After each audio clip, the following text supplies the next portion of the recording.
What if Mario's journey wasn't just a random accident, but a hidden destiny encoded into his world? The story of the Super Mario Bros. Movie doesn't begin with magic, it begins with struggle. In the crowded streets of Brooklyn, Mario and Luigi are just two ordinary plumbers chasing a dream, trying to prove they belong.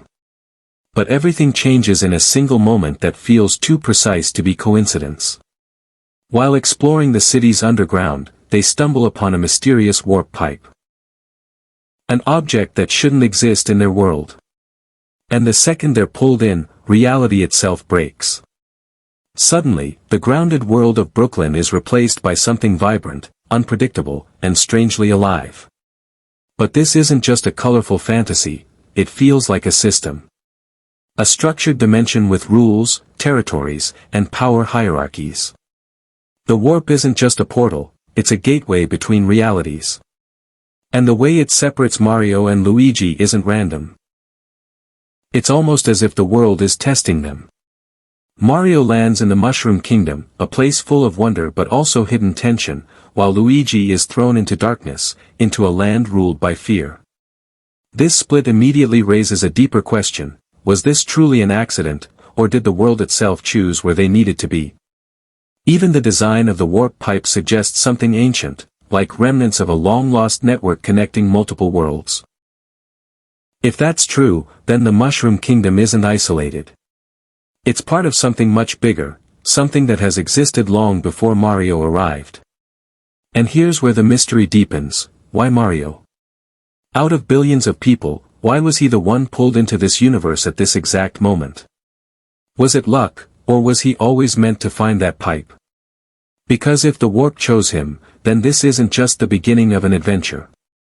It's the awakening of a destiny he never knew existed.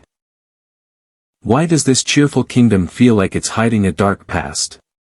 At first glance, the world inside the Super Mario Bros. Movie looks like pure fantasy: bright skies, smiling citizens, and landscapes that feel almost too perfect. But look closer, and something feels off. Beneath the color and charm, there's structure, discipline, and preparation. This isn't just a magical playground, it's a kingdom that has learned to survive. At the center of it all is Princess Peach. Not just a ruler, but a strategist. Her calm confidence, quick decisions, and immediate readiness for war reveal something crucial: she's done this before. Long before Mario arrived, Peach had already been preparing for a threat she knew would return. And that threat has a name: Bowser. The kingdom itself tells this story without saying a word. Massive castles aren't just symbols of royalty, they're fortified strongholds. Training grounds filled with obstacle courses and combat preparation hint that even ordinary citizens are expected to be ready. Defensive systems, hidden pathways, and coordinated responses suggest a society built not just on peace, but on constant alert. And then there are the subtle clues: the way Peach reacts instantly to danger, the urgency in her voice, the lack of surprise when chaos approaches. This isn't a first encounter, it's part of a cycle. A repeating conflict between power and resistance. What if the Mushroom Kingdom has faced invasion after invasion, slowly evolving into a civilization shaped by war? What if its cheerful appearance is not innocence, but a mask, hiding generations of survival? Because when you strip away the colors and smiles, what remains is something far more intense: a kingdom standing on the edge, holding its ground against a force that never truly disappeared. And suddenly, Mario hasn't just entered a fantasy world. He's stepped into an ongoing war. This isn't just hero versus villain, it's a clash of identity, fear, and control. At the heart of the Super Mario Bros. Movie, the conflict between Mario and Bowser goes far deeper than a simple battle. It's a psychological collision between two completely different worlds, and two completely different versions of self-worth. Mario isn't a born hero. He's an underdog shaped by doubt, constantly trying to prove he's capable. Back in Brooklyn, he struggled to be taken seriously, to earn respect, even from his own family. That pressure follows him into this new world. Every challenge he faces isn't just physical, it's personal. Every jump, every risk, every decision is driven by one silent question: am I enough? And that's what makes him powerful, not strength, but persistence. Mario's greatest weapon isn't skill, it's his refusal to give up, even when he feels like he's already failed. Now compare that to Bowser. On the surface, he's unstoppable, massive, dominant, commanding fear wherever he goes. But beneath that power lies something fragile. His obsession with control, with conquering the Mushroom Kingdom, isn't just about domination, it's about validation. He doesn't just want to win, he wants to be chosen.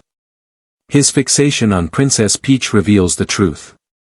It's not love, it's the need to be accepted, to finally feel worthy. And when that validation is denied, his power turns into rage. His destruction isn't random, it's emotional. This is where the conflict transforms. Mario fights to prove his worth. Bowser fights because he feels he has none without control. And in that moment, their battle becomes something deeper than survival. It becomes a reflection of two fears we all understand. The fear of not being enough, and the fear of never being accepted. You watched the movie, but did you really see it? Beneath the fast-paced adventure of the Super Mario Bros. Movie, there's an entire layer of hidden meaning that most viewers never notice.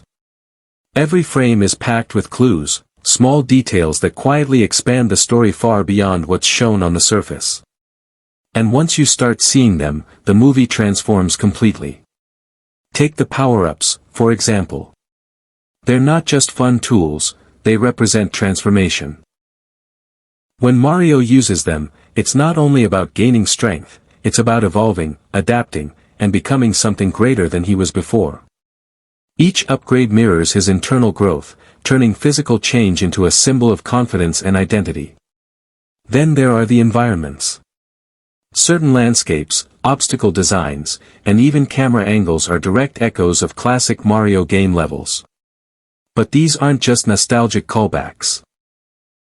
They act as subtle storytelling devices, suggesting that this world has a structured history, almost like it's built on rules that existed long before Mario arrived. Look even deeper, and you'll find hints of something bigger. Background elements, like multiple warp pipes placed across different regions, suggest a network of interconnected worlds. This raises a powerful theory: what if the Mushroom Kingdom is just one part of a much larger universe? What if Mario's journey is only the beginning of a multiverse waiting to be explored?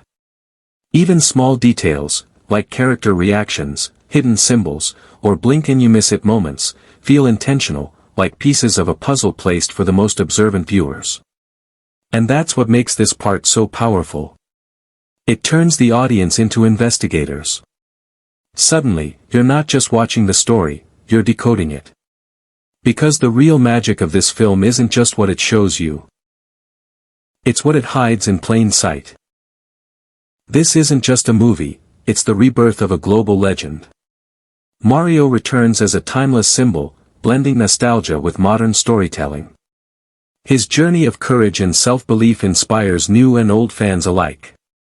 More than entertainment, it reflects our own struggle to rise, adapt, and find our place in an unknown world. Subscribe my channel for more interesting and knowledgeful videos.